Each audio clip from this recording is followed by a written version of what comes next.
Moved by Shannon. Is there a second? Second. Second by Rich. Any further discussion? All in favor, please say aye. Aye. Any opposed? Chair votes aye, and the motion is approved. The next item is the designation of financial advisory service consultant. Is there a motion to make this designation? So moved. Moved by Michael. I will second. Is there any further discussion? Okay, all in favor, please say aye. Aye. Any opposed? The chair votes aye, and the motion is approved. The next item is the designation of appraisal services consultant. Is there a motion to make this designation? Moved by Rich. Is there a second? Second. Second by Brian. Any further discussion? All in favor, please say aye. Aye. Any opposed? The chair votes aye, and the motion carries. The next item is the designation of our independent auditing firm. Is there a motion to make this designation? Moved by Dan. Is there a second? Second. Second by Kim. Any further discussion? All in favor, please say aye. Aye. Any opposed? Looks aye, and the motion carries. Okay, the next item is the designation of actuarial services consultant. Again, motion, the attachment in the board book to say more about this. Is there a motion to approve this designation? So moved. Moved by Shannon. Is there a second? Second. Second by Keith. Any further discussion? All in favor, please say aye. Aye. Any opposed? The chair votes aye, and the motion is approved. The next item is board compensation. This is not a change from previous years. In fact, this compensation was set in 2017. It has not changed since then. The total is $4,000 a year for board members, and the chair receives an additional $1,000 a year. All members of the board may also receive reimbursement for transportation at the provided rate, which is the federal mileage rate of 72.5 cents per mile. Is there a motion to approve the board compensation at this rate? So moved. By Brian, is there a Second. second by, I heard Kim first. Is there any further discussion? All in favor, please say aye. Aye. Any opposed? Chair votes aye, and the motion is approved. Okay, we have a couple of business resolutions. Authorization for superintendent to sign contracts. This resolution authorizes the superintendent to execute contracts for January 26th, December 26th calendar year. Is there a motion to approve this resolution as presented? So moved. Moved by Michael. Is there a second? Second. Second by Shannon. Is there any further discussion? Do we do a resolution by roll call? Yep, okay. I bet. So I would ask our clerk Andreessen to call the roll.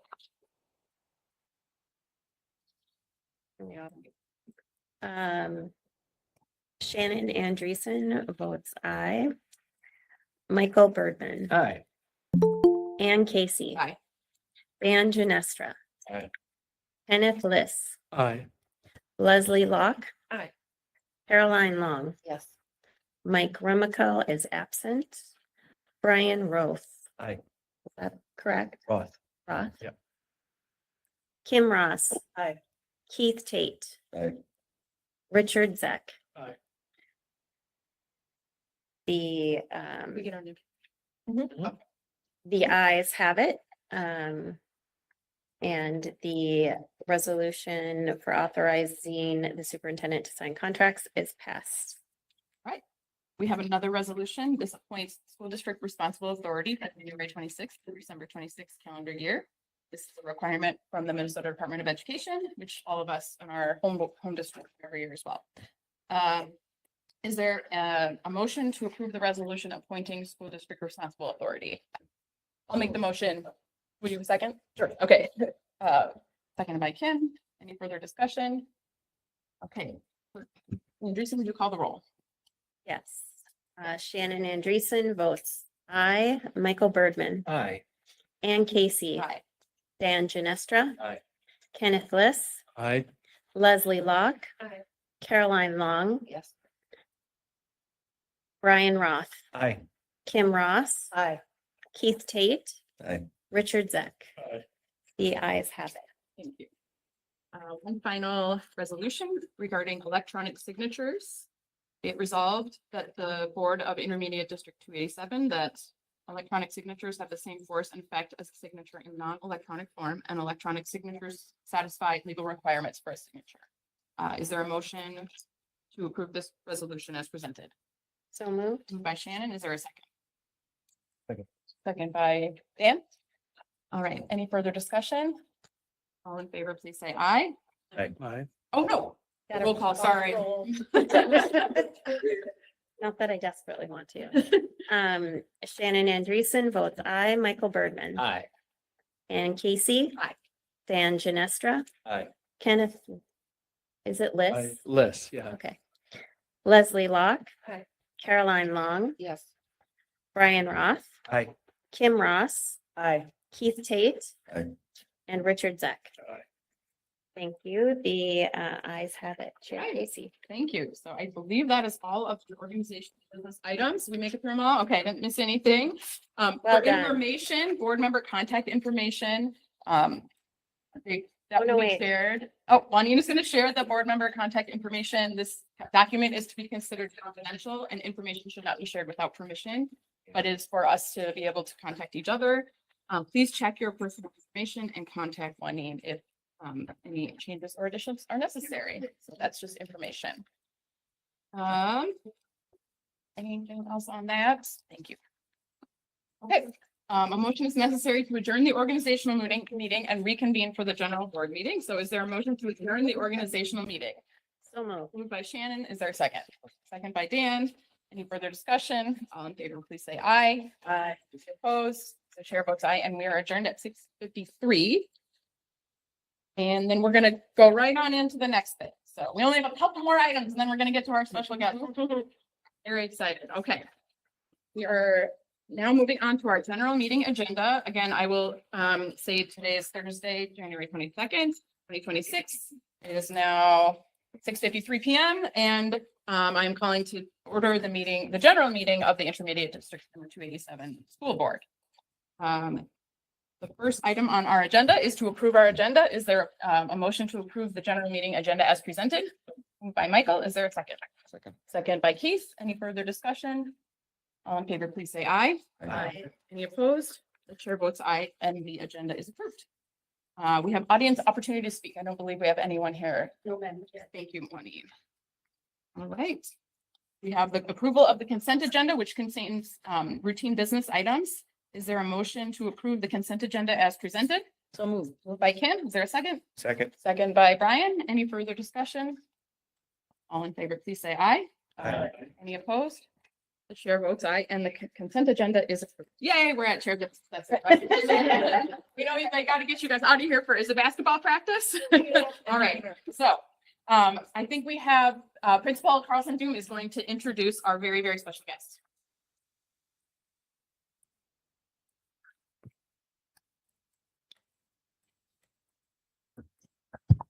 Thank you for having us. My name is Deb Carlson Doom, and I'm the principal at South Education Center located in Richfield.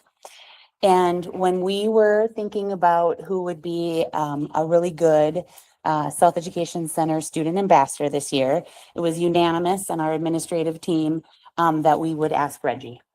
And when I went around to talk to staff who get to work with Reggie, they couldn't stop talking. I was telling Reggie's dad, Lee, that I couldn't write fast enough to take notes about all the amazing things that they said, which I'll share with you in a second. So Reggie is a fifth grader and he lives between Golden Valley and Richfield, and he joins us from the Richfield School District. And how long have you been with us? I've been around 3 years. That's what I think too. Yeah.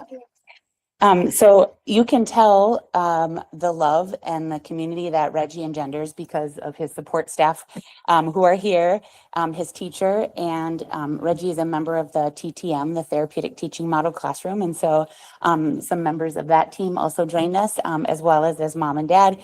And I'm not sure if some of the paraprofessionals from his classroom and his iTrack teacher were able to join us, but they were going to try.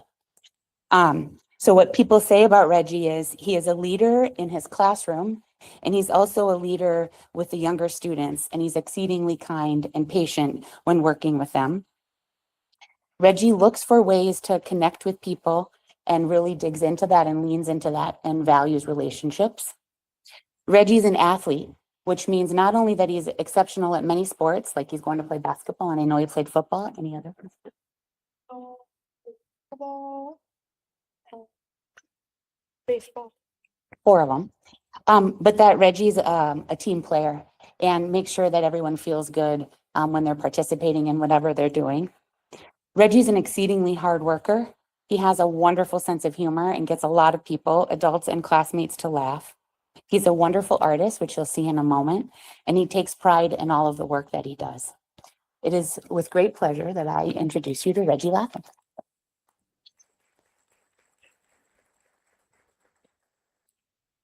Dear people of the board, thank you for having me and my family tonight. I'm a 5th grader at South Education Center, and I am in the Richfield district. Today, I am here to talk about what it is like being a student at SEC. My goal is to transition back to Richfield STEM soon. I have been at SEC for 3 years, and I have learned a lot about how to keep myself calm. I would also like to get better at spelling. Mrs. Sandy, my old art teacher, and her bird buddy really helped me get into art last year. I won the art award and will look forward to doing more art in the future. Sadly, Miss Sandy retired, but I can still carry her spirit by doing art at SEC and at home. Some of the challenges I have faced have been when people retire, keeping calm while in school, and sometimes I feel like the lunches are a bit small. The hardest parts of school for me have been when we go into lockdown, focusing on my work, and friends lying. The staff have helped me by not asking questions when I need to take breaks, helping me by taking me on breaks and being a good example of what kindness looks like. While at STEM, they don't have many break spaces and they didn't offer to take me on walks. For spelling, the staff at SEC has pushed me to become better. And my teachers has sent the spelling words to my parents so I can practice at home. My plans for the future are to continue to push for transition, to continue to use art as a coping mechanism, to work to keep growing and learning with the skills I have been taught, and to become an NFL player. I will work hard on being a student because, like Coach always says, school comes first. Members of the board, thank you for your time and allowing me to tell you all what it is like being a student at SEC. Have a safe night, everyone.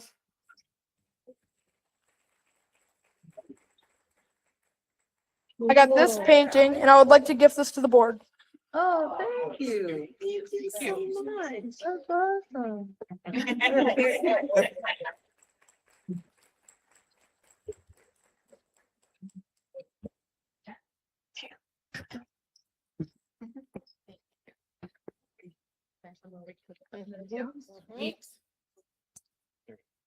Which, can I ask though, which is there an upside down and a right side up?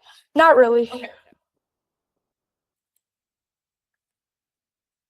Will you say for just a couple of, I'm sure there's gonna be comments and questions. Okay. Okay, we'll make it easy though. Okay. Not hard.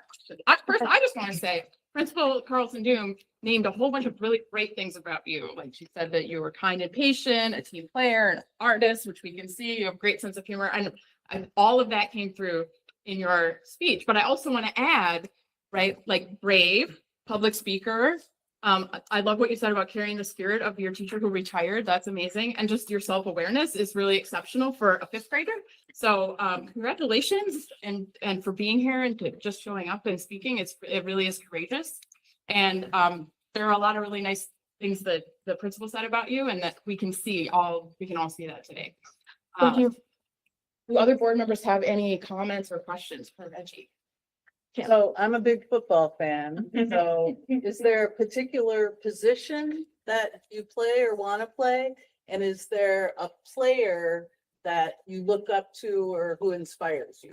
Safety and quarterback, and my favorite player in the NFL right now is Josh Allen. Rich Sick, Personal Center. Just so you know, the NBA pays better. You got a 3-pointer and you make a free throw. Just saying. We agree on a lot of stuff, but basketball versus football is tricky. Yeah, Shannon.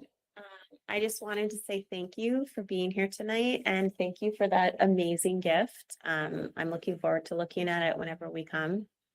And I don't have a question for you. I just want to say that you are so poised for a fifth grader. I am really impressed with you and your presence and the way that you are addressing what I think would be a very intimidating group of people. So well done and kudos to mom and dad for you and your presence here tonight. Thank you.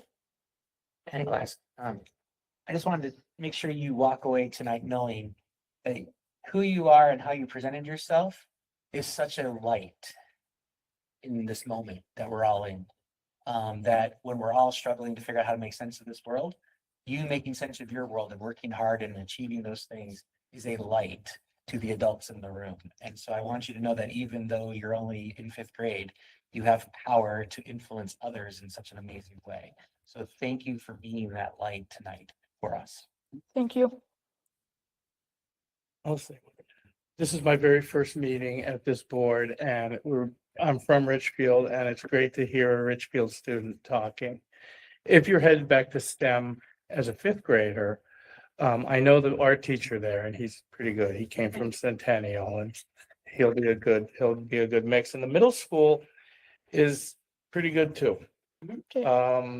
They've got a lot of help for students who need walks and all that kind of stuff. So good. I'm glad to see your goal is to get back to the general education side too. Thank And you. baseball. Thank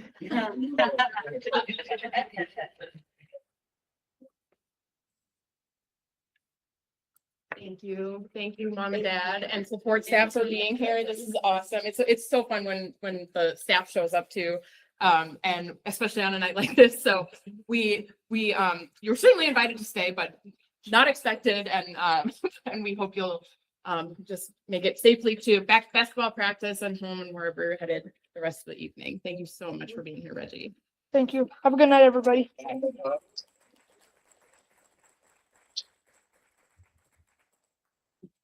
Okay, and thank you.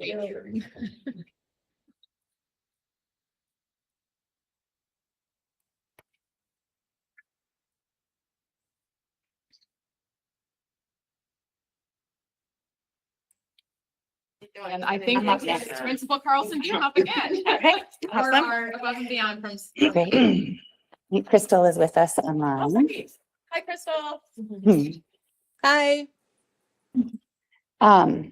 When we put out the request for above and beyond nominations this year, we had 30 nominations for staff, which is really wonderful. And I think it's partly because of what you said, that people are looking for a light. And when they see something in someone else, they want to recognize it.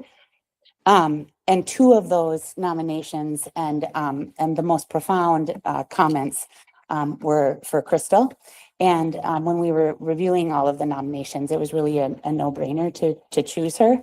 And this is painting her so much to be on the screen and have someone talking about her. I just love everything about it. So I want to tell you a little bit about Crystal. She's been at the school longer than I. So I think, is this your 14th year? 15th year, and has served in many different programs for students with all kinds of different needs and all kinds of different ages. And in the last 4 years, she's landed in a Tier 3 elementary classroom. So the thing about Crystal is she can work with anybody. And Crystal's a quiet force. So you might not know she's in the room, except everything in the room is working. And it's working because Crystal's doing a lot of work in the background to make sure that it does. But it's not just in the classroom. It's in the program. So, something might not be working quite right in the gym, right? Or that might not be working quite right in the climbing room or the break space. And Crystal will quietly come and find an assistant principal or find me and say, hey, I was thinking maybe if you did this, it might work. Well, that works. And then in the school. So, we're getting big kind of fast. And so you look for ways to create community. And Crystal has an amazing skill making stuff. And she made really amazing tiger keychains. Oh, you want us to sign the painting? Yeah, let's do that. Thank you. Very important. It is so important. He gave one to the school too, and it's awesome. Sorry, Crystal. No worries. Crystal's in the room next door to Reggie's. So she and her sister designed these keychains and made 150 keychains with a tiger head and every single staff's name, made sure they were all spelled right and gave them to people so they could wear them on their lanyards and you can see the name faster. And then every time a staff would start, they'd magically get a keychain. We had a student whose father was being deported and people really wanted to do something. And Crystal's like, listen, there's a GoFundMe and every time somebody gives something to the GoFundMe, I'll make something that will remind them of what they gave, right? So she did that on her own accord and shared that with people and then the GoFundMe is really successful. So she finds all kinds of ways to create community and to make things run smoothly. The other thing about Crystal is she's not always quiet. So while it may be the most comfortable thing for her to be in the background, making sure that things go, when she sees something that's unjust or inequitable, even though it's hard for her, she will talk until it is not unjust anymore. And so I want to say a couple of the quotes that people said about her from the 2 nominations. Her work consistently reflects a deep understanding that equity is not about treating everyone the same, but about ensuring that every student, every staff member, and every family has what they need to be successful. One of Crystal's greatest strengths is her willingness to speak up when systems, materials, or practices are not adequately adapted for all learners. She is not afraid to ask critical questions or challenge the status quo when she sees barriers that may limit student participation, parent accessibility, or success. Her advocacy is continuously thoughtful, respectful, and always rooted in a genuine desire to create a more inclusive learning environment. And then the other staff member said, her work is rooted in a strong commitment to equity and inclusion, and she continually advocates for systems and practices that uplift those who may need additional support. What truly sets Crystal apart is her selflessness. She is constantly doing things for others without any expectation of recognition or reward, and her actions are driven by genuine care and a deep desire to create a more inclusive and equitable school environment for all of us. Her meaningful leadership in equity and inclusion beyond her meaningful leadership in equity and inclusion, Crystal goes above and beyond in countless ways, always showing up for others, strengthening relationships, and helping our school community feel connected, valued, and cared for. So I'm just so pleased that we could recognize her. And even though she had to withstand this moment of embarrassment, it's also really important, Crystal, for you to know that you truly do go above and beyond, and that without you, South would not be the same. Thank you. Thank you.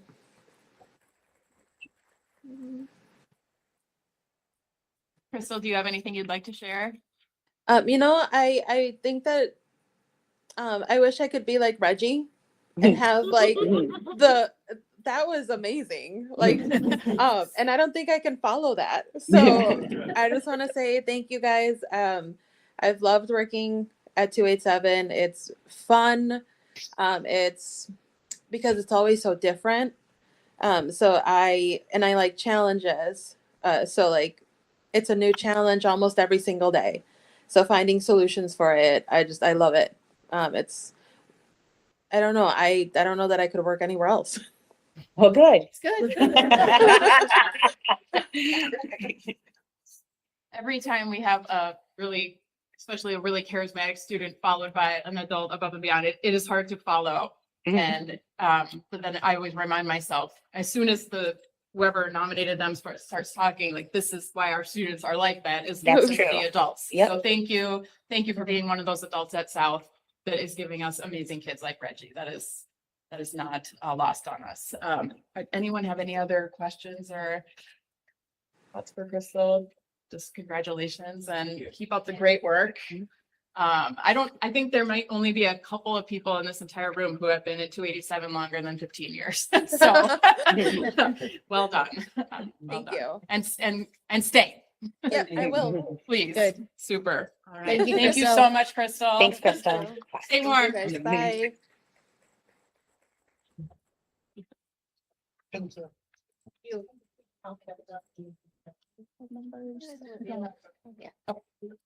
Um, do it first? Okay. Before we move on to the superintendent's report, we were going to have a little, recognition for our departing board members before this meeting, but then neither of them could make it, and I think they were both embarrassed. So we're gonna embarrass them just a smidge, not really, just, we're gonna just recognize them a smidge, even though they're not here. I have a little something to say, and I think Marcy, you do too. Yeah, go ahead. No, go ahead. You have, do you have like a thing? Yeah. Okay, well, I'll do mine then. Okay. Well, it's just, We have two departing board members, Dr. Karen Orcutt from Orono. I learned while thinking about this, that she started in Orono as a speech pathologist. And then she served as the director of special services from 1982 until the year 2000. And she was the assistant superintendent. And then she was the superintendent in Orono from 2004 to 2021. And then she came out of retirement to serve on the 287 board with us for 2 years, I think. Mhm. Yes. We are so grateful that she was willing to share her wisdom and her experience with us. I have worked with a lot of board members, and I think very few have the gift that she had of like listening so deeply and then saying or asking like exactly what needed to be said or asked that I never even thought of. And then as soon as she said it, I would be like, that is the question or that is the comment. So I'm just so grateful for that. And Dr. Orcutt, thank you for your long career and service to our students and for the extra years you've tacked on to be part of Intermediate District 287. We appreciate you and we will miss you. You want to talk about Karen and then? sure. Okay. You stole some of my I'm fun sorry. facts. I'm sorry. We should have planned We before should, we this. did not plan. But I do want to thank Karen. Karen she has a long history with District 287 into when we launched the strategic plan, when we started talking about high expectations and academic rigor. She was one of our greatest cheerleaders to say, this is the transformation I was, I saw coming. And so always appreciated Dr. Orcutt's support for District 287, fierce advocate for our staff, students, and families, and her calm and wise presence will be greatly missed. Yep. We do have cards that I'm going to start sending around for both Karen and Crystal while we talk about Crystal. Yeah, so Crystal, served on the Richfield School Board from 2016 until I think 2 years ago. And then, and she served for most of those years in 287. She started here in 2017. And then she tacked on some extra time after her Richfield term was over to be here with us in 287. She was a board chair in Richfield. She was a board chair in 287. And she was also the chair of the board of AMSD for a while. And she continues to advocate for students in her day job, day and night, I think, job, as a deputy commissioner in the Department of Corrections for the state of Minnesota. She is the board chair that I aspire to be and will never quite reach. Her commitment and her brilliance as a leader were absolutely critical through some crises and some transitions. And she always, I think her gift was like gracefully really maintaining this balance between cheerleading and celebrating the work and holding us to high expectations and accountability standards. Crystal, the time and dedication you spent in your 8 years here in 287 unquestionably made us a better board and it made us a better district. And we are so grateful for your service. And for Crystal, for me, This was my new board members. This was my first superintendency. So I'm 4 years in at District 287, and I'm so grateful for Crystal's support in being a knowledgeable board chair with experience to guide me as I sit in this chair in board meetings, and then also navigating district politics, crisis, all of the above. And her experience as a board chair to say, well, we've done that, or this is how, or just that constant connection and support will be greatly missed. She also was willing to ask the tough questions and on behalf of our students. And that legacy is really critical for me as the superintendent and as for board members to continue to ask us as administrators to push us forward to do what's right for students in District 287. So we honor her example of that, and we welcome that from all of you because this is what our students deserve. And so we will miss Crystal very much. And thank you for your service. And Ken, I'm so glad that you spoke up as the Richfield representative when Reggie was here, because that is definitely something Crystal would always do, to say, hey, you know, like, I'm from Richfield, we're really proud of you, and we're happy that you're here. So thank you for continuing that legacy. Anything, you're sending the cards around? Yep, sending the Okay. cards around, Super. and if they're listening, there's a package and cards coming your way. Awesome. Okay, then now we have our under our superintendent's report, we have the FY25 audit annual report presentation, and Scott Lesage, our director of finance, is going to introduce Jim Eigden. All right, members of the board. I think I'm on the mic here. Yep. All right, I am perfect. All right, I just want to introduce our auditor from LB Carlson, Jim Eigden. Hello. God promised you wouldn't bring balloons. Right, Senator? He told me, I said, do you want, what kind of introduction do you want? He said, it's not necessary, so I told him I canceled all the rest. We would have coded them to an appropriate code too. That's correct. Well, members of the board, my name is Jim Eichten with LB Carlson. I'm the auditor for the district. I had an opportunity in December to provide the audit results to a few members of the board and an executive meeting. So I'm going to keep my comments brief and touch on the highlights of the audit results for the year. Given the cold weather, it's best as well that I not take a lot of time here, but the district is required to complete an annual financial statement. That particular financial statement is required to be audited by a CPA like myself. So that's my role with the district. We are required to follow guidance of the Minnesota Department of Education, as well as the Office of the State Auditor when it comes to audit standards.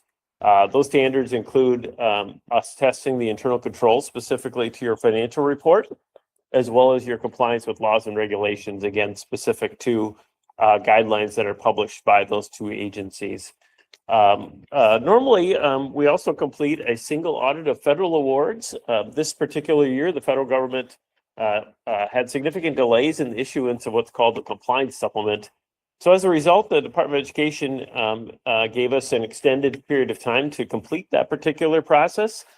We will be completing that process by the extended deadline of March 31st. So depending on those results, we'll definitely be providing those results to you. But I'll be coming back if there's any need and present that information if need be. Otherwise, it might come to you in a different form and be accepted on consent. We'll see once that is issued what the results. So in my report, I did issue an unmodified opinion on the basic financial statements of the district. That is a clean opinion, the opinion you were looking for. We didn't have any findings this year in the audit results, very consistent with past results of the district. It's been rare that you've had findings in this particular process. Things are no different this year. There are no findings to report in both the internal control opinions that were provided, as well as the Minnesota Legal Compliance Audit. There were no findings to report this year in those areas. So my financial report also provides some information on financial results. Certainly the financial results for the year were consistent with past results, very stable financial results is again this year slightly improved. This particular graph shows some statewide information on fund balances. Fund balances as a percentage of expenditures is a widely used percentage. This particular graph shows 10 years of information for the district, which is in I suppose that's green. Maybe somebody would say aqua. We'll go with green.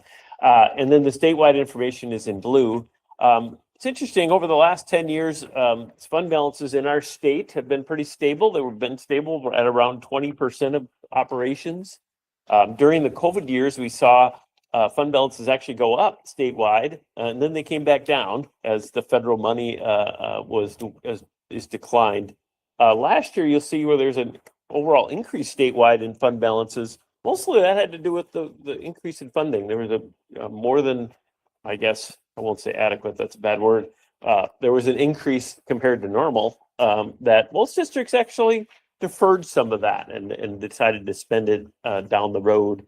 We anticipate that fund balances will go down this next year statewide.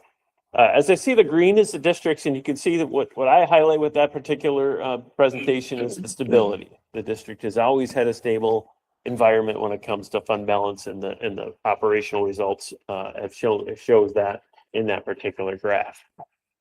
This particular graph shows the district's financial position over the last 5 years, as well as the cash and investment balances. Again, showing stability. The blue shows the fund balance, which is the equity position of the district, which is very stable. This year, you did see an increase in fund balance of about $1 million, which was actually about $1 million, and that was about $1 million more than what was projected in the budget. Now, remember, the district, as you can see on this graph, it's pretty tough to see. It's about $100 million organization. So to get to within $1 million at the end of the year is very, very close to projections. Those particular projections and budgets that you see are complex. There's a lot of moving parts. So to finish the year within $1 million of budget is very, very close. And kudos to the staff. What that means to the board is you're getting good information. Audit results are holding true to that information, leaving you with good informed decisions on a monthly basis. I did present this information here, and I think it's important for the board to understand the financial results compared to policy. So the district does have a fund balance policy. That particular fund balance policy states that you'll maintain a minimum unassigned fund balance of 8%. Those that have good eyes can see that the fund balance ended the year at 9.6. So you're slightly above that minimum standard and slightly above the year before. So fund balances are very stable and continue to be this year as they have been in the past several years. We do get, going to go forward, we do provide information on the variety of other operational components of the district in my report. This particular set of numbers is the special education account of the district. You can see here that's the largest of the $100 million operation. You can see in this year that particular set of accounts went up, increased almost $7 million. $7 million increase in operations, and over the last 2 years, it's increased almost 10 million. Significant increase in operations at the district. This particular fund had better than expected financial results, mainly related to medical assistance. There was some increasing medical assistance revenues that are not accidental in terms of how they come to the district. There's a lot of work that goes into generating those revenues, and the district should be commended for the work that they do in that space. You can see that overall expenditures did increase as well. Most of that relates to the filling of open position, contractual increases, and program growth in particular. I think I could state that the filling of open positions is probably the most rewarding for members of the district. You also have a career tech program. You can see that this particular program met budget expectations this past year. Most of the increase is that you're seeing here is within the Pathways program of the district this past year. This particular graph shows the academic education activities of the district, which is roughly 14 million. Again, this is very close to expectations. The program growth here is mostly in the Northern Star online program is what's generating the increases in revenues in this particular program. Lastly, the district does have a district-wide program that accumulates all the activities that pertain to things that are affecting all of their various programs of the district, identified as district-wide. This fund also met expectations, or were very close to budgeted expectations. And you can see there that there was very little change, other than in the expenditure area. There was some additional staffing, some contract supplements, but also some technology purchases that are increasing expenditures, mostly on a one-time basis. My report does provide information on all the funds. We have a food service fund, a building construction fund, a debt fund. There is an internal service fund over health insurance, self-insured plans, which is actually operating at a very positive level, even given the environment in the health insurance field. It's very challenging right now to manage those particular funds. I'll skip that one. So in summary, I did issue a clean opinion on the district's financial statements. There were no findings to report. I will follow up with you on the single audit of federal awards when that is complete prior to March 31st. We talked about the positive change in fund balance and the expectations and how that compared to your fund balance policy. The district did implement some new auditing standards, and we should be commended for that. All districts had to do that. But lastly, I just want to commend the district for the commitment to the audit. This audit has gone well and has been very smooth for a number of years. And that's really a commitment to the district and a commitment to the board to making sure that that happens and you have these positive audit results. So everybody should be commended for that. So with that, I'll turn it over to you for any questions you might have for me. Question. This is great. No. It was a great year. In opinion, always just like a thing to applaud everybody for. This is the fun work for everyone, people in your office, people in our Yeah. office. So just appreciate all the work that goes into this. Mhm. And for our new board members, I'm sure this is like, oh my gosh, there's all these funds. What are all these things? I have a lot of questions. And what you'll see is that every quarter we'll get a report that will, when you get to the end of next year and Jim comes back, that will all kind of stack up and make sense because it will be in this audit. So and the reason I say that is because like the last thing a board wants to see is a surprise. And we've never had a surprise because we see and have explained to us every month or every quarter. And it's in the monthly one is in the consent agenda, but then there's a quarterly one that we get as a report.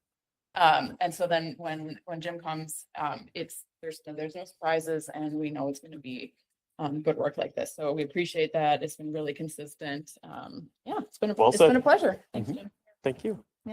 Yeah, superintendent. I just want to acknowledge the finance department. As you know, we've had some changes, but our staff has stayed steady. And that is really based on the foundation that is part of our financial department, and Scott will continue to lead this great team. And so want to say thank you to them for all the hard work. The other group I want to acknowledge is the staff that are doing the third-party billing. We rely heavily on MA to offset our expenses and our bills. And without our special education staff doing the paperwork, as you heard, it was $1 million increase of intentionality in ensuring that's getting done so that we can offset our bills to our member districts. And also then have funding to support programming increases. So just grateful to those two departments for their hard work. I would just add that, like, for especially new people, that isn't by chance. That's been a strategic focus and drive since Superintendent Dowd has been here. And so it's great to see that the results are getting to where now that effort is actually, it's very meaningful to the actual operation of the district financially. That's great. They're maximizing our revenue. That's correct. Which is not an easy thing to do in intermediate school district. Thank you. I don't see any other questions, comments. So we have an action item here. And it is recommended that the board approve the FY 25 audit as presented. Is there a motion? So moved. Moved by Shannon. Is there a second? Second. Second by Kim. Any further discussion? Okay, all in favor, please say aye. Aye. Any opposed? The chair votes aye and the audit is approved, and we're really grateful to you, Jim, and go home before it gets any colder.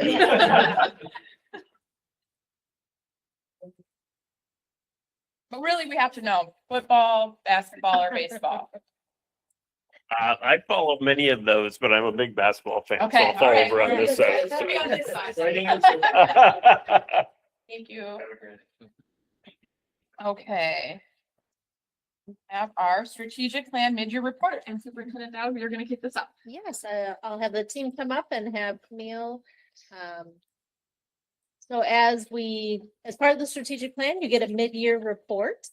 And some things that we've implemented new this year is really having more time where we're meeting and figuring out how are we doing.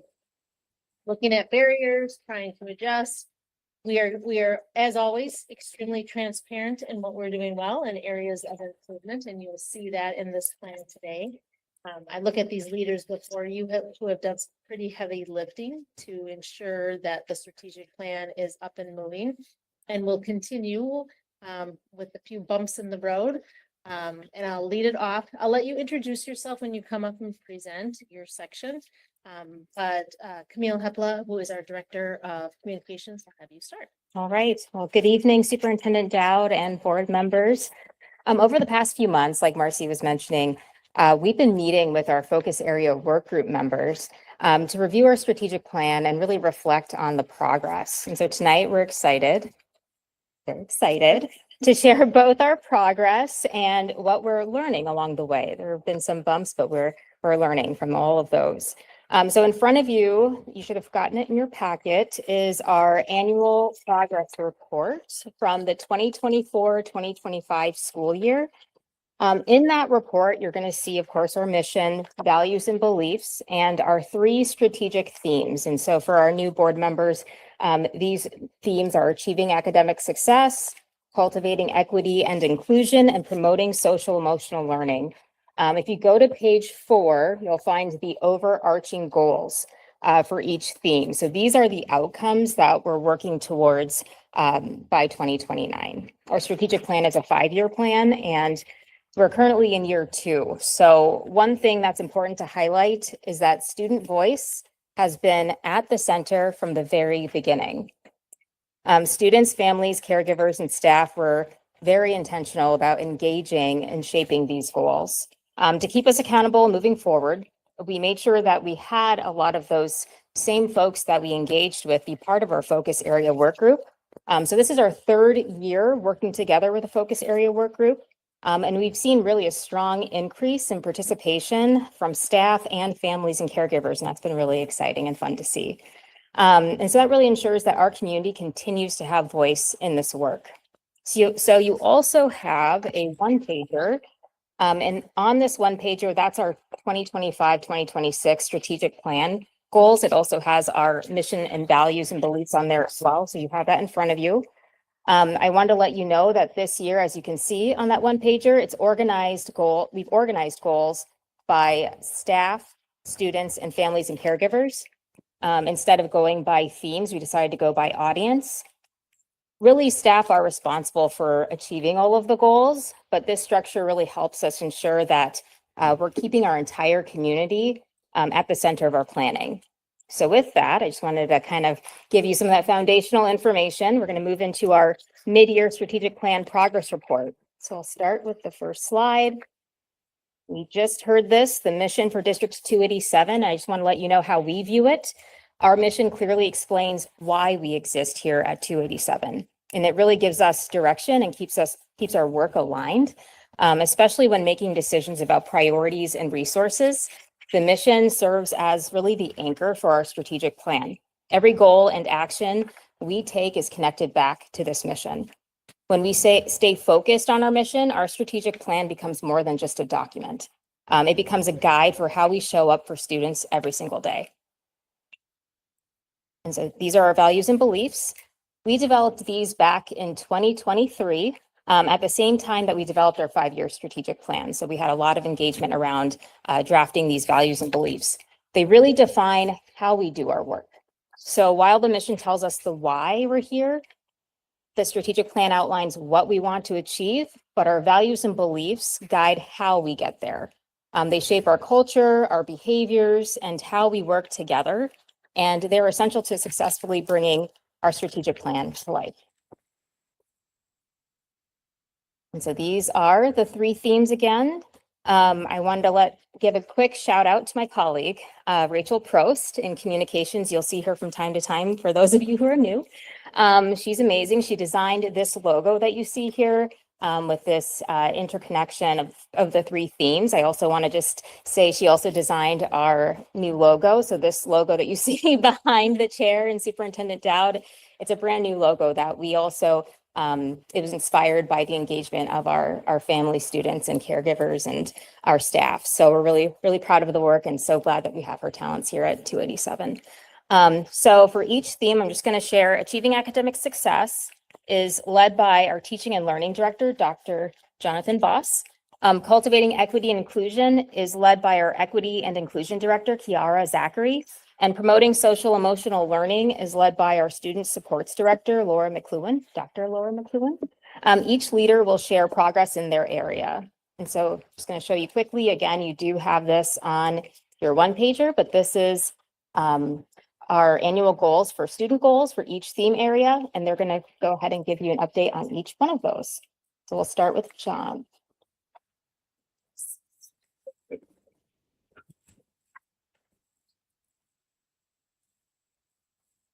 Thank you, Madam Chair, Superintendent Dowd, and board members. I'm John Voss, the Director of Teaching and Learning. Our student goal of indicated that 80% of students will meet or exceed one identified academic goal as measured by weekly formative assessments, including progress monitoring. And as of the middle of January, this is the progress that's been made for the students in our site-based programs. 94% of students who are enrolled at this point have a goal recorded. 68% of them are on track with their goal, and 6% have already met them. These goals are set in areas of literacy, math, or credit attainment.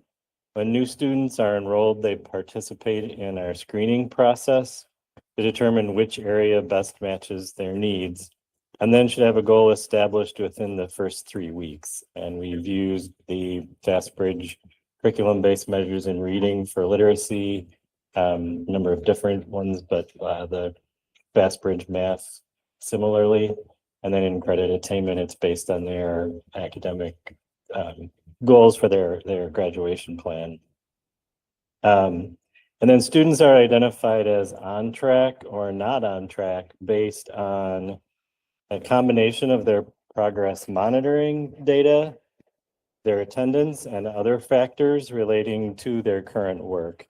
And those who are identified as not on track then would be referred to their collaborative teams, part of our next goal, to determine interventions or support that's needed to improve progress or the appropriateness of the goal that they're working on. And then as students complete goals, we look at what their next level of need is to determine the next target, whether that's to continue on the same path in the same area or move to another area of concern. So with that.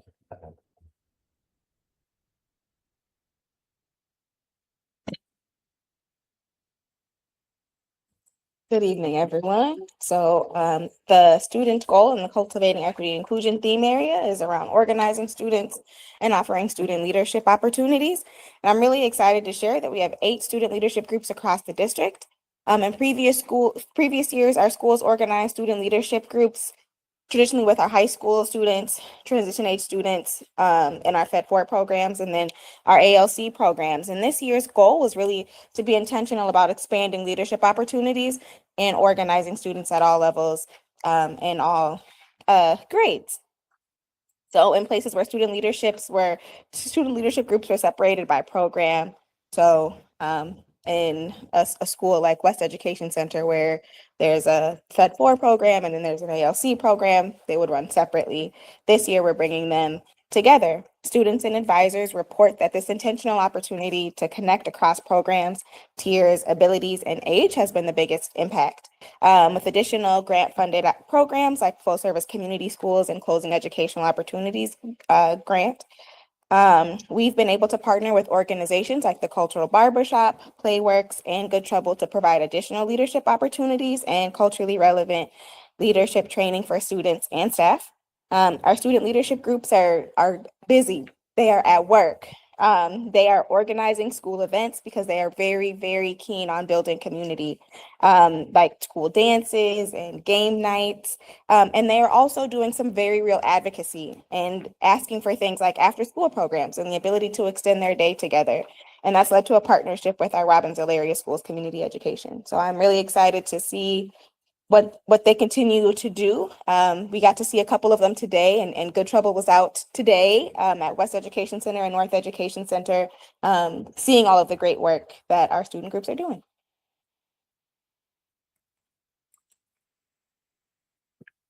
Right, good evening, everyone. I just want to highlight what Camille said earlier. I think that visual that's on the wall here that shows the intersection between all of these theme areas, it's just so evident as we do these report outs, hearing Kiara talk about the great work that's happening with student leadership teams. We've been able to partner so closely with our SEL work, and so seeing that student advocacy really come into play through these student leadership groups is really fun to see, just that extension of what they're learning in terms of that social emotional skill building in the classroom. For our student goal, our goal, as you can see, was very closely aligned with our achieving academic success goal for students. We know that the work that our students are doing and the growth they're making in academics is again, like I mentioned, really tied to their social emotional skill development. And so we intentionally mirrored these goals as they were written. So similarly, 80% of all students will meet or exceed one identified social emotional learning goal as measured by weekly formative assessments, including self-assessments and progress monitoring. We intentionally added that self-assessment component to the SEL goal because we want students to be growing in that self-awareness and that ability to really identify their own skill growth. So as of January 15th, we have 91% of students enrolled have a identified SEL goal. 63% of students are on track with that goal, and 1% of students have already met their goal. One of the unique things that does set us apart from the Achieving Academic Success student goal is that I was here a few months ago talking about the rollout that we're doing of our Tier 1 social emotional learning curriculum. Unfortunately, the curriculum resources across the board with social emotional learning do not have those curriculum-based measures the way that our academics do through a system like FastBridge. And so as we were really planning and preparing for this goal, we did a lot of intentional work with our teachers and really allowed autonomy for our case managers to be identifying if they wanted to have that identified SEL goal be a goal that already exists on their IEP or on their CLP in the Alternative Learning Center in the ALCs, their continuous learning plans.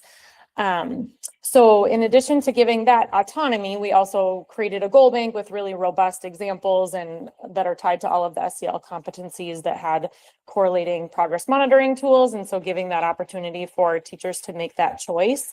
I think a lot of what we're finding is within our federal setting for special education programs, a lot of the teachers did end up selecting IEP goals. And so when we're looking at that growth, knowing that IEP goals are written on an annual timeline, that is impacting our data and the rate of progress that students are making. We also are continuing to do a lot of work with teams to be identifying that on or off track. Like John mentioned, it's not just that weekly progress monitoring on their skill growth, it's also the attendance and their affect data, just their overall behaviors and functioning in the school environment. And so there's a lot that's happening within our collaborative teams at school sites to be really identifying how students are on or off track. So looking forward to continued work in that area. And yeah, I appreciate the partnership. Pause right there before we go to staff. Are there any questions around students or team members? I think my only question would be, look at the progress across the different parts. So when we have 91% of them have a goal, 60% are on track and 1% are not. So if you take that 91 minus 63, so there's 28 that are not on track, then how are we then working with them is there a way to make up, or is it trying to get them to be on track or so on and so forth? I'm just curious when I see that, the efforts that we're making from that standpoint, what is our efficacy around that? Absolutely. That's a great question. I can speak to that for social emotional learning. We have two social emotional learning coordinators in our district, Jamie Anderson and Jenna Nestler. Phenomenal, do a lot of work with teams across the system. So they've been really embedded with Insights, supporting through the collaborative teaming process. John mentioned that earlier, that as we are identifying students over, multiple weeks, if they're being reported as not on track, then we're bringing those students to those weekly collaborative teaming meetings and talking through changes to interventions, changes to programming. What can we really be doing to ensure that we're addressing that lack of progress and making really swift adjustments so that we can make sure that we're really providing the most appropriate services to students. And maybe the other part would be, given the variables that are now present within our communities and buildings and so on, so whatever it is.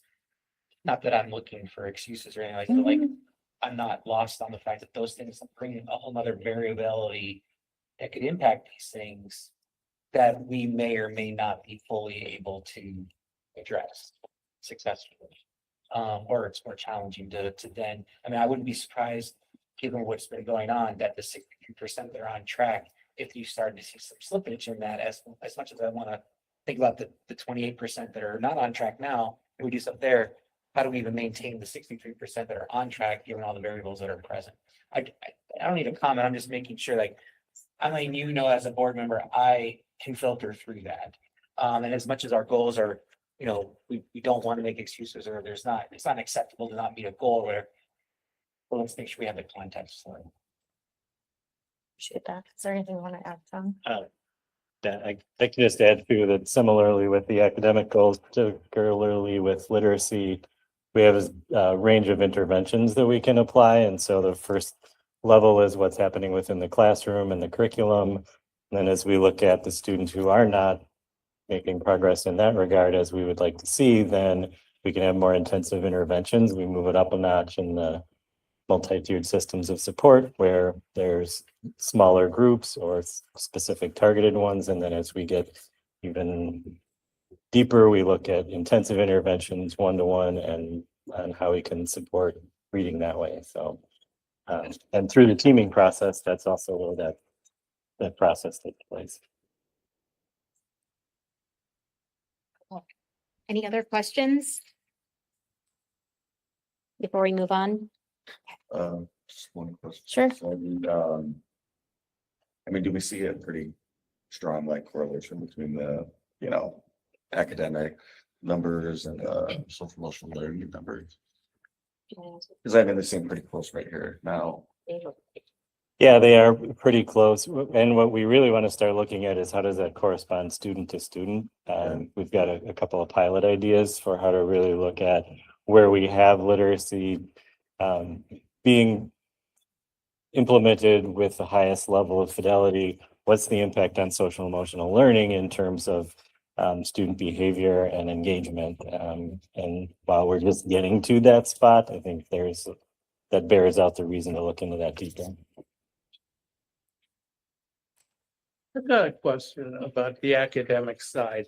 So one of our goals is to try to get some of these students back into the general education. Now, I know Richfield has just moved to the FastBridge system. Are you guys working with that so that they can have a smooth transition? Or how does that work? I'm new, but. Well, we do use the FastBridge system too. And so our assessment data would match with Richfield's in that regard. And then the teams that work on the reintegration process would be communicating with the local district, Richfield, in terms of how the students have been doing, what they have been working on, and how to match that with what they're moving into. Okay, thank you.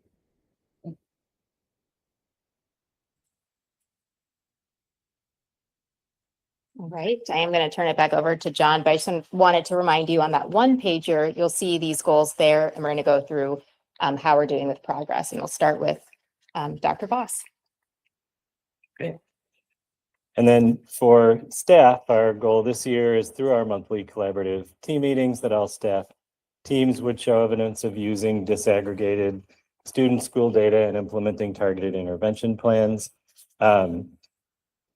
We started the structure of teaming last year, and that was a big part of what we accomplished, was that each site has a teaming structure in place. Like I mentioned, we've got classroom level teams where the teacher and the ESPs or some group of teachers, depending on the program level, look at their group of students, and then they indicate on various factors whether they're making progress or not. And then if there are students that need more attention, then they flag those and move that up the next level with the program level of teams, and then up to the site level and a district level. There's that variation. And then we're starting to work through that process of how we identify the points at which there's a threshold that we would move them up or back down into the classroom level for the best attention to it.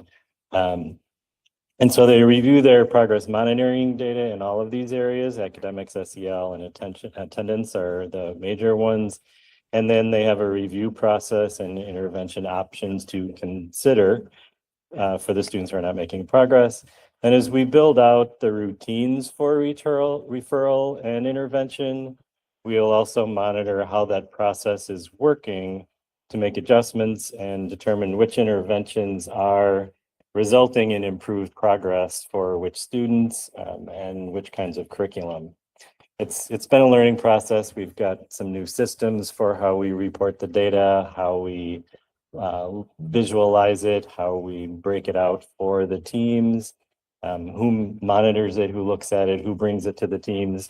And that's all been coming together. We're starting to see that now as they work through the referrals, and then at the district level that we start to see where do we need to pay more attention and provide more support.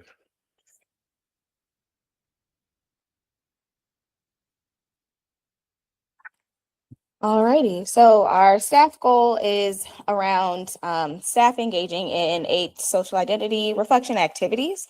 So as a sort of like a backdrop for why this goal would be a goal, we've adopted a 3-level framework for organizational equity mindedness, and there's normalize, organize, and operationalize, right? And as we talked to the focus area work group about where they thought that staff were in that space, I showed them the framework and the assessment criteria, and we felt that we were in the normalized space, right? So meaning that having conversations about social identity, differences in access, systemic inequities needed to be normalized within our structure. And that this way of engaging in conversations with peers and colleagues would be a way to do that. So we're in January, and at this time we would expect that all of our full-time staff would have at least engaged with 4 activities, and we have not. We're not there yet. And so we, as our strategic implementation team, have been monitoring participation in these activities. We've encountered many. Yes. I've been in buildings and I've been with staff, and I see them engaging in activities. And so it feels a little bit like cognitive dissonance to see and know that these things are happening, and then we have to report that 30% of staff have attended at least 4, right? And so in that implementation, we've identified 3 challenges, and one of them is that there's proper tracking and data entry in order for us to track participation and attendance, whether we're hosting the correct number and the staff are actually engaging in them. There's a specific way that the data needs to be entered in our system, and we recognize that there are some challenges with that.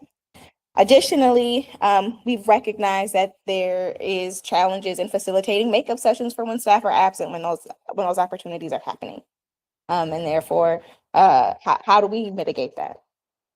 Or our hourly staff have fewer opportunities when we do things on professional development days, for example. Additionally, we also recognize that sometimes there's just the need for resources and activities. And so we've determined how to address each of these challenges, both personally and systemically, right? So we're really working with staff to determine the data that we have doesn't match what you've actually done in your building or in your department. So sitting down shoulder to shoulder has been very effective. I'll say that since we started tracking and reporting this data last week, every time I see the number, it goes up because our program analyst, who you all will also likely meet, is meeting with another supervisor, reviewing what's in PD Central. And then they're saying, oh, no, wait, we did this one. And I think we have the attendance sheet somewhere. And then we get to go back and add it. And then the number increases. We are also thinking about, creating additional opportunities for staff who've missed them to support that sort of asynchronous opportunity, right? Not that they will provide 8 opportunities, of course, but that we'll think intentionally about really building community and connection, right? That was another part of the normalized phase, is that like you start to trust the folks that you're around because they're acting in vulnerability and processing their racial identity development or their gender identity development, right? Like all of these things becomes really important. And so really trying to find that balance with staff, specifically because like staff are believing that this is required work to be culturally responsive educators, which is also a part of our strategic plan goal, right? Starting with self is extremely important. And then lastly is just sharing those resources that we've already had and reminding folks of the structures that we've built within our district. We spent a lot of time building an inclusion calendar that identifies various social identities. We intentionally provide resources not only for our students to engage with, like supplementally to curriculum, but also for our staff.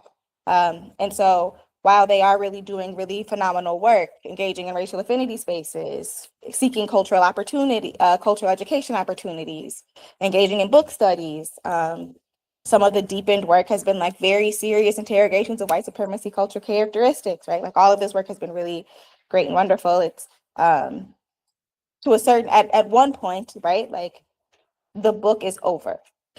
And what happens after the book, right?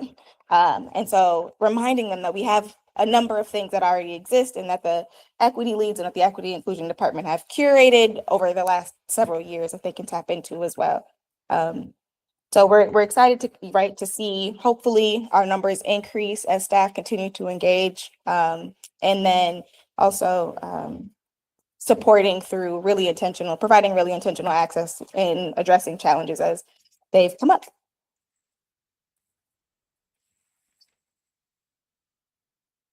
For promoting social and emotional learning, our staff goal was really focused on retention rates, particularly for staff within their first year of employment with the district. That had been our subgroup of staff that had the highest rate of turnover. And we know from the research that one of the single most protective factors in promoting resilience in our students is a positive relationship with a supportive adult in their lives. And so that consistency and continuity with the staff in our building is so incredibly important to our students' academic and social emotional success. And so we, again, this goal was really focused on that subgroup of staff within their first year. As of January 6th, our retention rate for staff within their first year of employment is at 83%.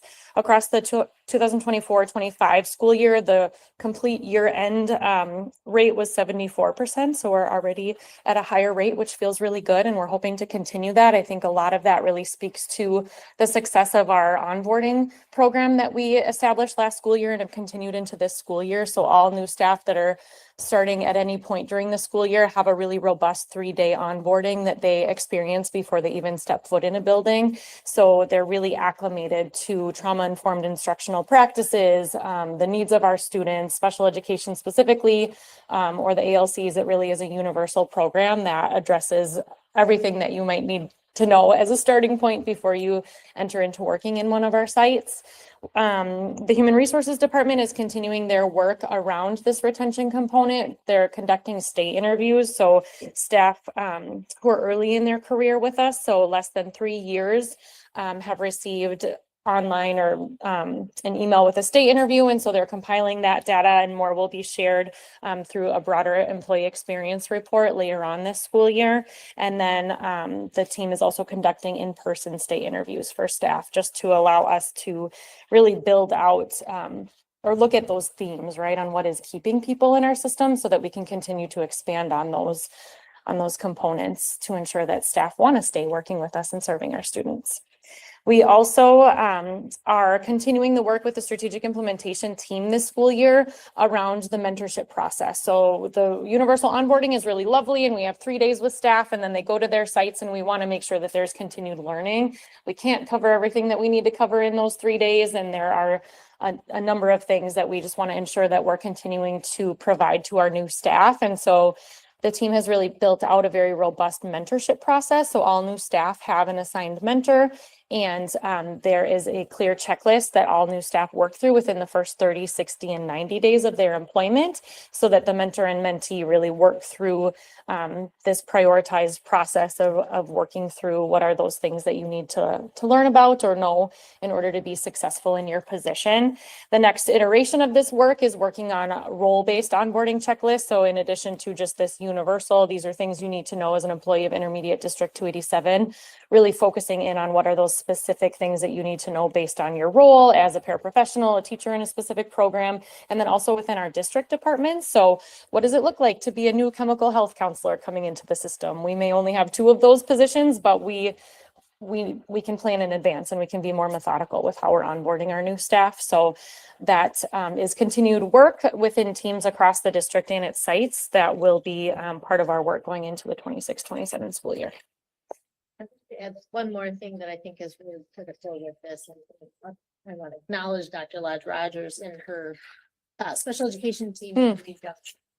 So we launched Jumpstart this year for our licensed teachers to give them extra time to understand how to do your paperwork, have a mentor right there.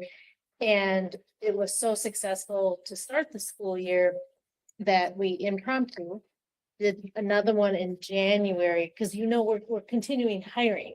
And so we said, anybody that's been hired after this date, we'll cover your class and come in to the district office, and we'll do another week of intense, what is special education due process paperwork, and just give people time to immerse themselves and they don't have to worry about their classroom, get that done. So thank you for your leadership. And when we were on one of the Get on the Buses, we heard directly from staff members how valuable that was. So it's not just coming from here, that we heard that from staff members who have participated. Any questions about the staff goals before we move on? I just have one. I just want to make sure that I heard you correctly, that the rate last year was 74% and now we're at 83. Yes, correct. That 74% was across the entirety of the school year. This is just as of January, but we're Yeah. hopeful that it will Yeah. continue to hold or increase. Awesome. Any other questions or comments? No? Okay. So our final set of goals really focus on our families and caregivers. This year, we intentionally connected achieving academic success and promoting social emotional learning together. Because really you're addressing that these 2 areas, if we combined both our family caregiver goals, we feel like that's a step closer to reaching our overarching goals. And then also just that alignment that you heard earlier between how we've crafted both the achieving academic success and promoting social emotional learning student goals. They're very similar. And so it made sense for us to combine a goal to let families know exactly how their child's doing, both social emotionally as well as academically. So I'm going to have Laura go over that first goal, and then Kiara will end with the last goal. John's coming Sure, with John. me because I'll come we're along. collaborating on this. As Camille said, really dug into the work of more robust conferencing for our families this school year. So they really had those snapshots in time on how their student is progressing, both with their academics and with their social emotional learning and all of the other components of their school day. So conferences have been scheduled at all sites and programs. There is one site that is holding their first conferences in a couple of weeks. So we're excited about the work that's happening. Families have been provided the option to attend in person or virtually, and then we have some pretty robust guidance around following up. So if families aren't able to attend in a more synchronous format, making sure that we're still getting that data to them around their formative assessment data on academic and social emotional learning goals. We have provided teams with a pretty comprehensive conference planning guide so that teachers had template agendas, examples of talking points, how they could really engage with families in this. So much of this is already happening, but we also want to give that typical school experience for all of our students where families are able to come in and meet with their teachers in addition to the family nights and events that we've been holding at all of our sites. So a lot of these conferences are still combined with those family nights so that there are opportunities for students to engage in fun events and activities while families are able to connect with teachers and learn a little bit more in a more intentional way around what's happening in the classroom. And one of the things we wanted to emphasize too was the difference between a conference around academic progress and an IEP meeting. Because Laura said a lot of conversation takes place and feedback happens. And this is one other opportunity to focus on more specifically academic progress in a number of different areas.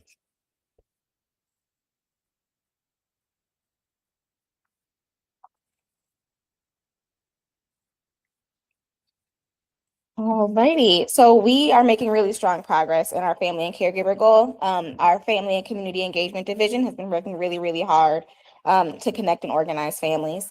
In our 3 full-service community schools, we've established site leadership teams that include community members, families, caregivers, and staff. And then programs without full-service community schools funding. We are creating informal, low-stakes opportunities for families to connect with building staff and each other. We've lovingly called them coffee and donuts, and you know, we serve coffee and donuts, and folks just get together and laugh and enjoy company. In programs where families rarely share like a common physical or virtual space like itinerant or care and treatment or NSO, we've been working to gather information about our families, about their students and their experiences, so that we can integrate that into possible decision making later. So as we're thinking about program design, or we're thinking about ways in which students give and receive feedback, right? Like we're being intentional about creating those opportunities for families in that way. In addition to convening families, the Equity and Inclusion Department has also been engaging key audiences across the district to adopt a family engagement framework, an assessment rubric to measure the impact of the groups and the relationships that our families are making with one another, our school, and more broadly, the community. We're just really excited to get a chance to work with families, identify the strengths and the areas of growth that we have, so that we can better inform our practices and approach to family and community engagement.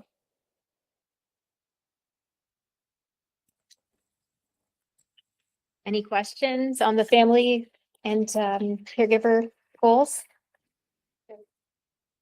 Hi, thank you for this. I'm glad that you connected the two, the academic and the SEL. I think that is really a good idea, because as we all know, if you're in a classroom, if people aren't regulated, no learning is happening. So I appreciate that. And I did, though, just want to verify our conferences new to 287. That's amazing.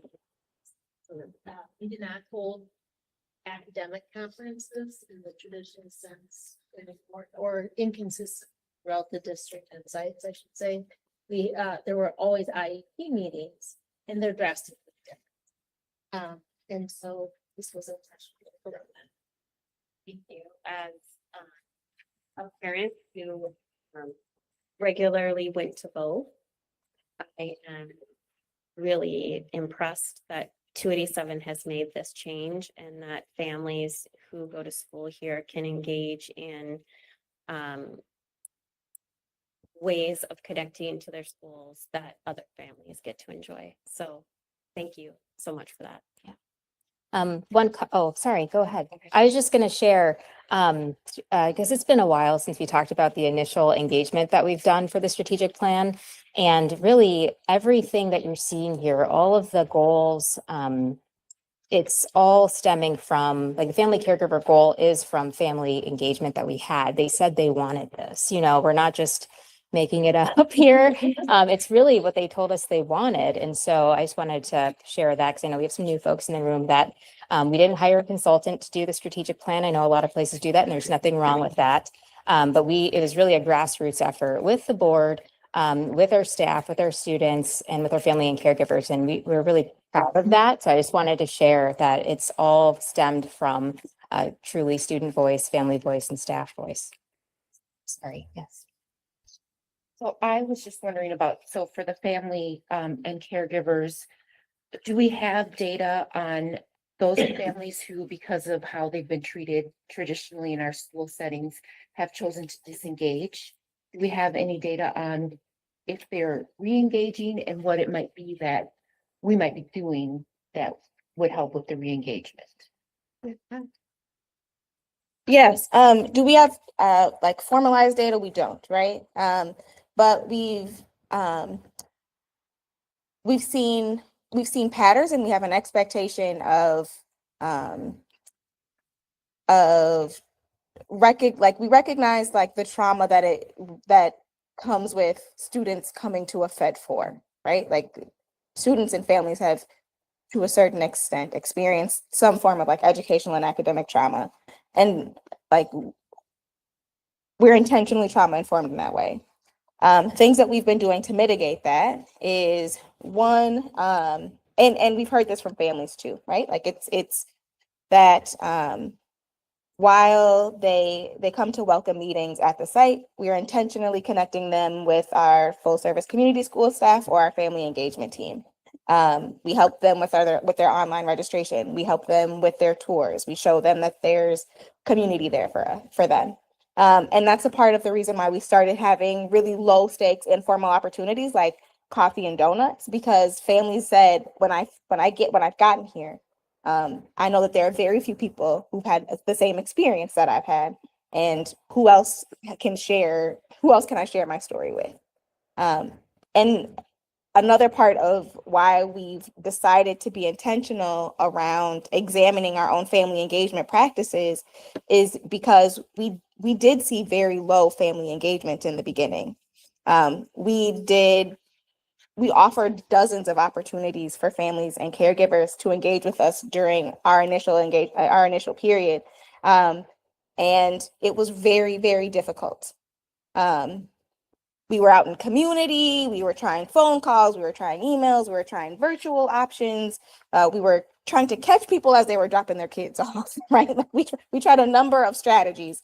And that data, that experience let us know that there was something that we really needed to deeply examine about ourselves and not to pass that judgment on to the families. And so we're doing this really intentional work of examining, well, what is it not only about their experiences, but about how we present ourselves, about how we talk about our services, how we talk about the relationships that we'll have with your students, about the opportunities that they'll have here. And that's been and also what they have to offer, which has been the most powerful. In our site leadership team meetings, families have things that they want to offer us. And they want to be seen as experts in their own experiences. They want to be seen as folks who like generous people who have more to give. And so they want to volunteer and they want to help with coat drives and create coat closets. And so really providing that opportunity, we've seen an increase in engagement, creating a volunteer process. We didn't have a process for families to volunteer in schools. And so we're creating and expanding the ways that families can engage because the data that we saw, the lack of relationship and engagement during our initial period during the strategic plan let us know really all we needed to know about where we were and where we were starting. We don't have the data, but it's is all I can say. Like when I think about family engagement when we started and where we are today, in the sense of families being safe to come into our space, we're starting to build the trust and the energy. And we're not putting numbers around it, we're putting stories around it and connections around it. And that is changing. We haven't put numbers. Yes. Which is why we wanted to do the rubric and assessment model, so we can see where are we growing and how are things different and. In a lot of different ways. Yes, yeah, seeing what's working. We have a family Facebook group. I did like, we never had that before. You usually like, you're afraid of the Facebook group. As a district administrator, you hate to see a family Facebook group about your school, about your district. And we want one, like we're excited to have a Facebook group, like, connect with each other, talk about what's going on. So far, there's been no shade.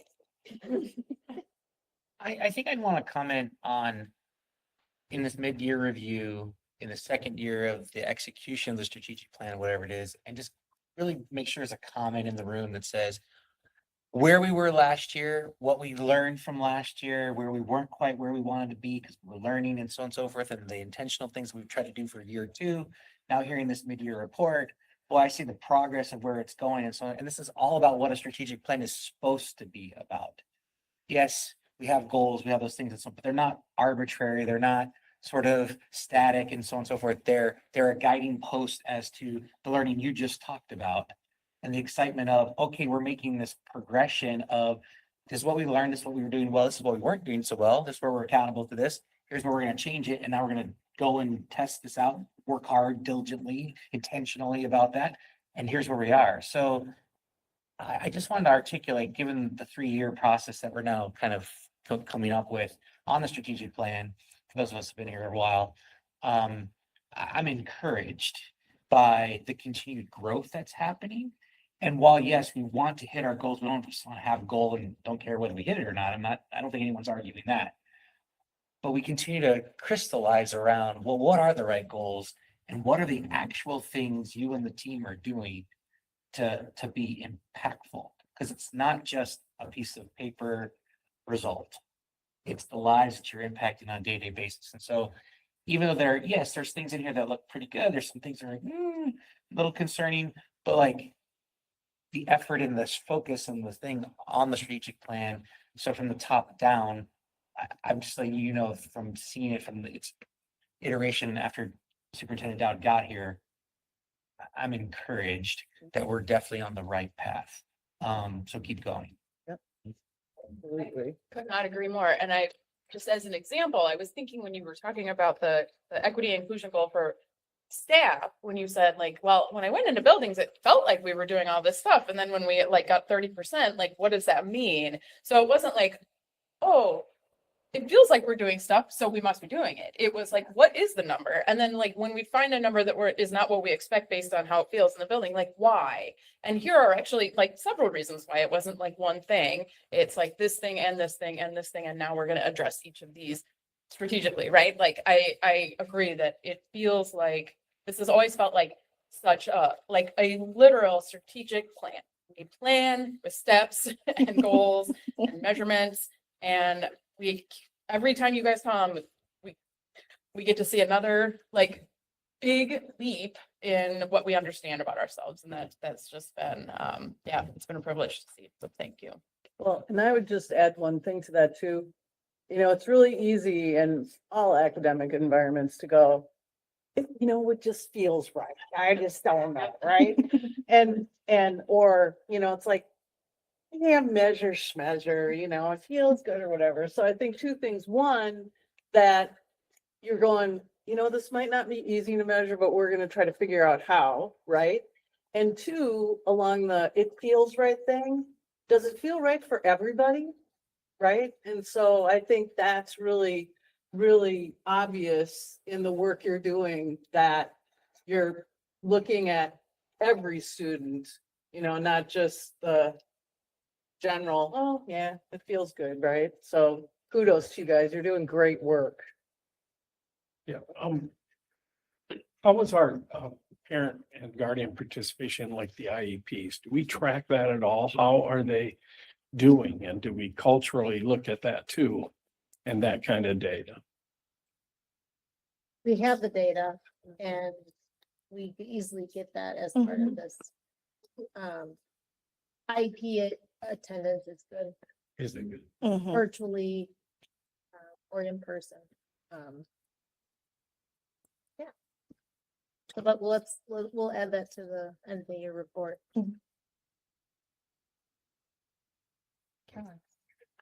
I don't know. So I guess I want to start out by saying, I feel like the reports that we get here and the information that is given, it's far above what I've been given in other situations.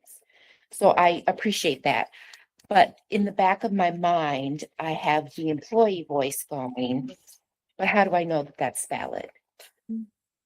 So, I mean, one way I see is when above and beyond, when staff come, we can kind of see by their reactions, how they're feeling about working in this system. Or when students come for spotlight, we can kind of see. But other than that, how would we know as board members that it's valid? Do you have the last slide? I do. Sorry, staff. That make these goals, are monitoring these goals, get reports of these goals. Hold us accountable to those goals. So we started first one with 16 staff members. It is really low. Yeah, very low. And now we're well above 80. Before that, I want to say maybe under 30 people. So, the work of this goals has been a big change that we are progress monitoring, having conferences. Those are big organizational changes that have been in for the staff. And at the district office, we talk about our job is to serve and support our buildings and programs. So what do we need to do in the heavy lifting so that we can make it easier for our staff? And I would say we still have a lot of work to do with that. I think we launched things not the best in regards to progress monitoring, academic goals, and we didn't get the kinks out, and the staff have had to wrestle with that. So the best part about District 287 is our staff tell us, and I appreciate that because it's the truth. And we're like, if you want to change in the system, please come and help us change the system. And that has been, that's been exciting to see, I would say a shift in District 287. But we still have some work to do. I think things they appreciate is Jumpstart. That was the feedback on that was, thank you. I didn't know I needed this. So we do a lot of appreciation for the staff. Either the sites do, we do, or we also think about all that onboarding is so you feel prepared to be in this district. It's not perfect. It's not perfect, but there's not one staff member, if they give us information about how it feels for them, we use it towards this and how to get better. And they're problem solving with us because I don't do it every day. And so I could pick up or try to find a solution that's not going to benefit the teacher or a paraprofessional that's supporting this work. And so it's critical that they give that to us. I don't know if you guys have other things you want to share in staff feedback. It's hard. They work hard. Our staff work extremely hard here. And we've had a lot of system changes to support our students. And it's been a wait. I don't know if that answers your question, but it's truth. Yeah, a little. Yeah. Yeah, and this is our last slide, and that's, we just wanted to make sure that we honored these folks because they do come here after school into the evenings, sharing their expertise and knowledge. And that's what's really the beauty of the strategic plan. Like Superintendent Dowd mentioned, it's about bringing their experience on the ground. Because not all of us are in their classrooms. And so we really appreciate when they come, they're like, this isn't making sense, or maybe it could be tried this. Like there's a lot of questioning, there's a lot of just wanting to understand, and then also sharing back to what isn't working.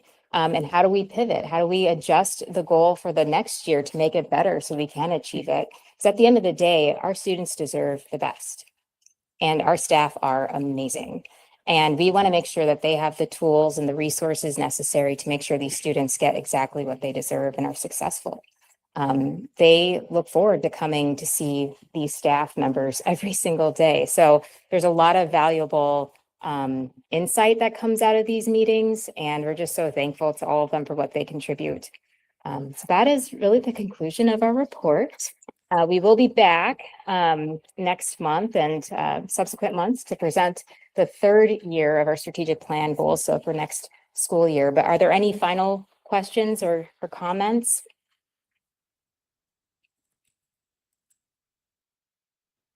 Okay, thank you.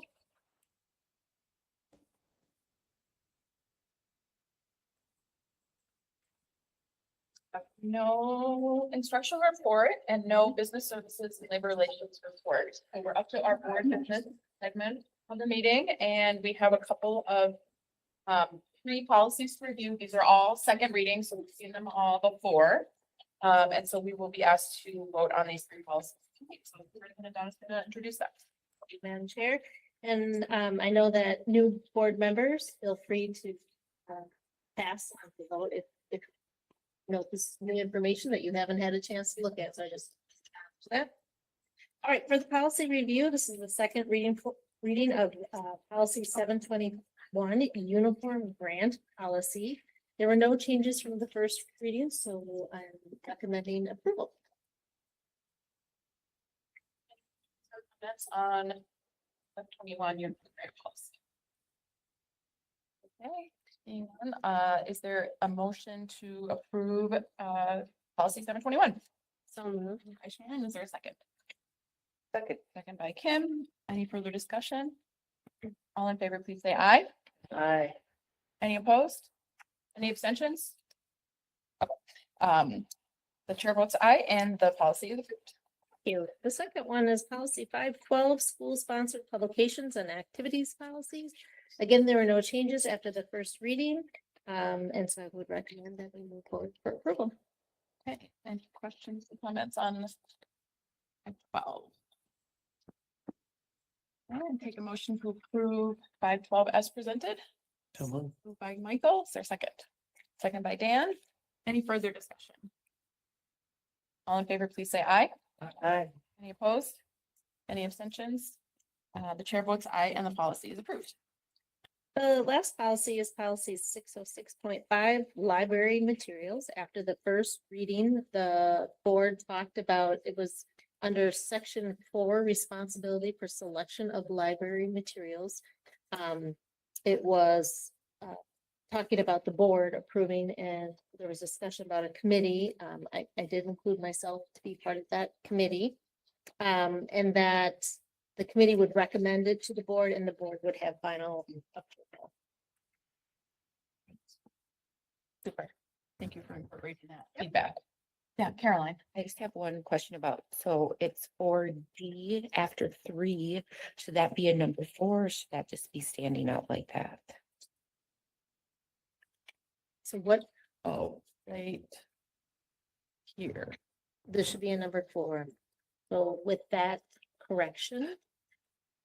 And in that says the board will make final decision, number 4, I would seek approval of the language. Okay. By Michael, is there a second? Second. Second by Shannon. Any further discussion on 606.5 library materials? Any further? Say aye. Aye. Any opposed? Any abstentions? The chair votes aye and the policy is approved.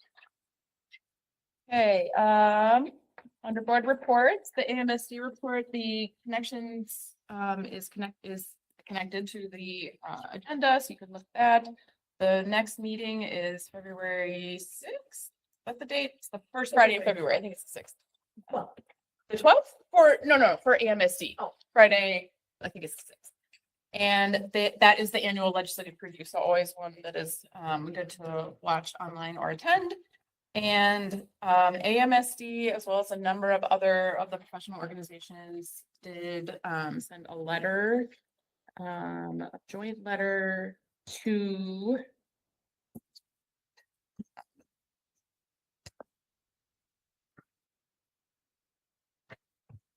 legislators, both our state level legislators and governor, MDE commissioner, and as well as all of the US representatives and the 2 senators regarding enforcement activity at or near schools. So I think that was in your Friday update. So that is available for you to look at if you'd like. I know I saw it come from AMSD and MSBA both as well. Okay, for our school board calendar, we just approved that earlier, so make sure you take a look at the calendar dates and get those on your calendar for the year. We also have the Get on the Bus and Local 2209 board meeting schedule. So these are 2 things that are really great opportunities for board members to engage with staff and students in the case of the Get on the Bus. So for Get on the Bus, we literally come to the DO and then we get on a bus and we take it to one of our sites and we get a tour and we get to meet students and we get to hear from staff, and it is a really good opportunity to just like see what some of our programs are and how things work and get into the school. So I know it doesn't work for everybody because it's during the day, but that's when school is. So understood if that's not a possibility for you, but if it is, please make sure to try to get those on your calendar. They're very fun is really what they are. And then our Local 2209, which is our teachers and our paraprofessionals union, we meet with them usually right around the same timeline as they Get on the Bus, actually about the same number of times per year. And that's kind of it's a hybrid lunch where you can either jump online and participate or come here and have lunch and participate and with our union leadership and just have a conversation about those priorities and legislation and any concerns, anything people are interested in talking about. So those are kind of our daytime engagement opportunities. And then, we'll occasionally see invites for school engagement events in the evening and stuff like that too. But this is kind of a low drag board because we have these, 1 or 2 meetings a month, and we don't have like a huge community that we're responsible to, like a geographical community that we're responsible to. So it's a little bit different than our home district boards. Any other questions or comments on the calendar, or am I forgetting anything, Juanine or Marcy? Okay, all right. Just make sure they're all connected to the board, but they're probably in your packet too. Calendars, sweet. Okay. Okay, we are at once around the table. So who has something to share? This is just an opportunity to share something that's going on in your district, anything like that. We just kind of take a moment to go around the table if people have anything to share. Under no obligation to share. So I know Shannon has something, so go ahead. Well, first, I just wanted to say that, as most of you know, Hopkins is looking for a new superintendent. Dr. Mary Perry Reed is retiring. And we had a meeting on Tuesday to select our search firm, and we went with MSBA. And so just wanted to keep you updated on that process. And then on a different note entirely, this morning I awoke to a text that Hopkins family had been taken out of their driveway on their way to school. And this includes 2 children, a 1st grader and a 6th grader. And in response, our Legislative Action Coalition has sent out a letter, and I wanted to share it with all of you. In the hopes that you will take this to your district's Legislative Action Coalition and urge action. So the Hopkins Legislative Action Coalition urges our local legislators, state representatives, and the governor's office to work with urgency on emergency measures that protect the constitutional right of every child in Minnesota to access a public education without fear. Families in our community are increasingly concerned about their children's safety traveling to and from school and participating fully in school life. No family should have to weigh the risk of exercising a constitutional right against the well-being of their child. Schools must remain safe, accessible spaces for learning, connection, and belonging. Our community has stepped up in every way it can to protect and support its neighbors. Families, educators, and local leaders are doing the work on the ground, but safeguarding constitutional rights and public safety cannot rest solely on the shoulders of citizens. We need partnership and action at the state level. We are asking for immediate legislative partnership to strengthen protections for families, including adopt restrictions prohibiting the presence of enforcement agents within 500 feet of school grounds without a judicial warrant. Coordinate with state and local law enforcement, and if necessary, the National Guard, to ensure families and students are protected while traveling to and from school. Suspend or revise stay of absence rules that force districts to unenroll students due to circumstances beyond a family's control. Hopkins Public Schools is working diligently to support students and families within the limits of current law, but districts should not be placed in the position of navigating workarounds to protect access to education. These protections must be clearly established at the state level. We are committed to working collaboratively with lawmakers to put stronger safeguards in place. Protecting access to public education is not a political issue. It is a constitutional obligation and a moral responsibility. We ask you to act swiftly and partner with us to ensure that every student can attend school safely, consistently, and without fear. The Hopkins Legislative Action Coalition, and myself as chair of the board. If you want a copy of that in writing, please let me know and I will forward it to you.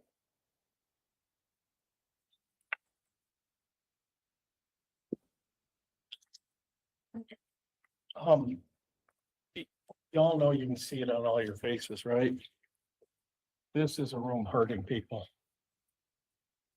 Tuesday morning at about 10 below, it was warmer. I held the hands of a third grader whose mother was just taken away at the bus stop. I do not know if I will ever get over that trauma. Ever. And just remind us all, we are to protect these kids. They're ours, every one of them. And do your job. And also take care of yourself, please. And take care of our staffs, our teachers, our superintendents, our janitors, our bus drivers are experiencing trauma every day they start their bus. So just keep that in mind. And in my culture, folks, 4 members of the Oglala Nation were taken by ICE. I just want you all to think about that for a minute. We are all on Dakota ground right now. And they took them. Where are they gonna go? El Salvador? This has been our ground for thousands of years. And so take care of yourselves. Dan, really take care of yourself. You've been through it, buddy. But we must do that. You can see it on every face. I was at Brooklyn Center today and every teacher looks like they've gone through trauma, every one of them.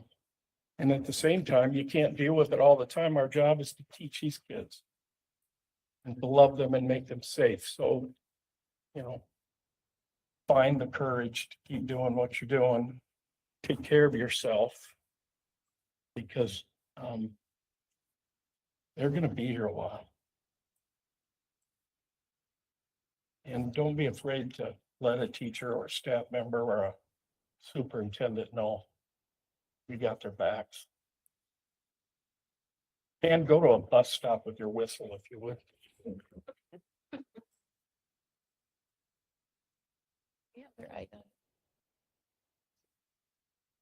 Seems trivial to even say this, but for some who are interested, we did make in Edina, we did hire Dr. Dan Bidman as our permanent superintendent. So his role as interim will change to permanent, working through that process. I will say that having someone of not only his character, but of his long experience in the state and national, especially at these times or whatever it is a wonderful thing to have a very steady and calm hand at a very tumultuous time. Brings a lot of solace maybe not always solution, but certainly solace. And most importantly, to the team of people in the district and I think a lot of families that's ended up helping. So I'm sorry that it's trivial coming after the wonderful things, terrible things that we were just listening to. But I guess my only comment is leadership freaking matters. And I was talking to Kim before our meeting tonight, and how do we each find our own way and what role we play as leaders? It's up to each individual to figure that out, and there's no shame or judgment about what way we do that. But leadership in times to where the rules of the road do not exist anymore. And if you continue to believe and act accordingly based off of those rules, this will keep being what it is. So the best meme I've seen is this all stops when enough people say no.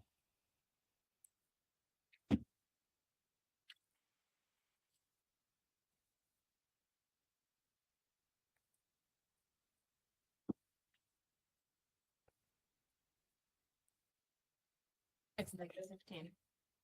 I want you all to start on what Rich said, taking care of yourselves and each other right now, and go out in pairs and make sure everybody's cars start. Don't let anybody get left behind. I'm not joking.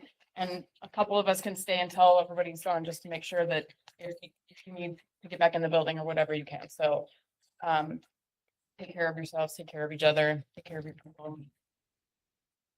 It's I guess I should entertain a motion to adjourn. Moved by Michael. Second by Kim. All in favor, please say aye. Aye. Chair votes aye. And we're adjourned at 8:40. We were supposed to have our legislative action. Right?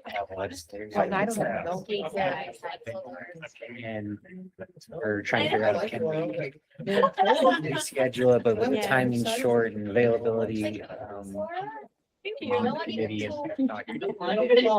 I think I was. Are you sure? I know. I hear there's a real.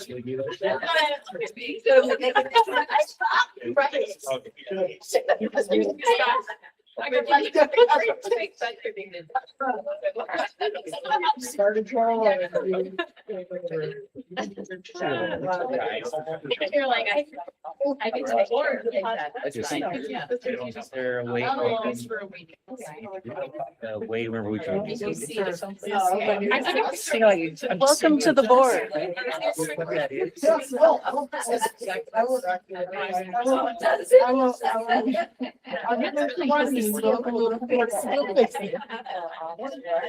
Oh, no, that's totally not that.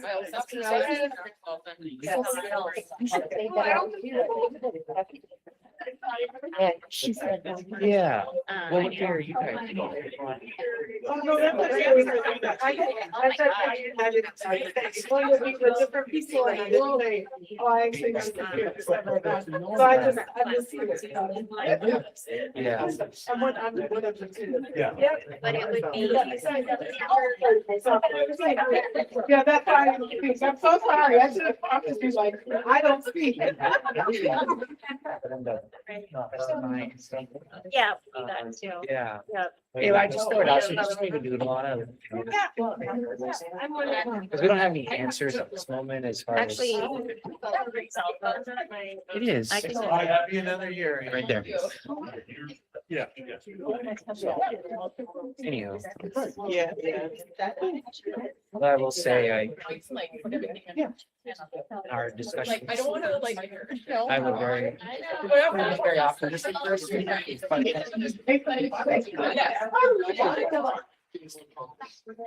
Of the nature of everything. For reelection. Right. All that. Low, low, low. They're mad. Expectation with everything. Let's just pretend. Are you tossing off? She was wrong. Yes.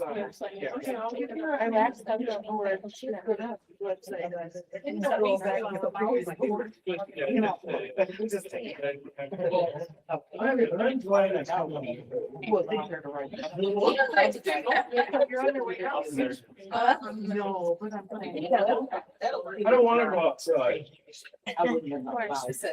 Start my. Okay, okay.